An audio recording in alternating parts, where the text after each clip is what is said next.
World school में 2 दिवसीय sports meet के आयोजन भेल।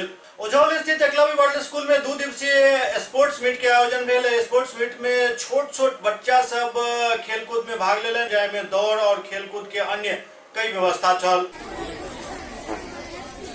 एलकेजी बी के तो आगे चल जाएंगे, आगे से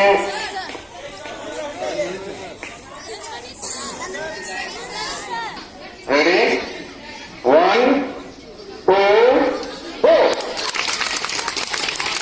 शॉर्ट जंप करते हुए दोनों पांव आपस में सटा करके अपने शरीर को ऊपर की तरफ उछालते हुए आपको वहां पहुंचना है और जल्दी से cap sweater shoes and socks को उतारना है।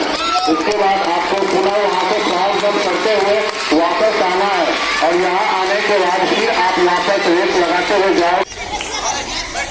खेल की भावनाओं से अवगत कराते हुए इस खेल को किस प्रकार से उन्हें खेलना है और उन सभी बच्चों को धन्यवाद देते हुए काफी देर का प्रदर्शन करें। रेडी और टॉस हमारे जगमोहन सर, प्राचार्य विद्यालय के श्रीमान जगमोहन चौधरी टॉस करके दोनों टीम को खेल की शुभारंभ करेंगे।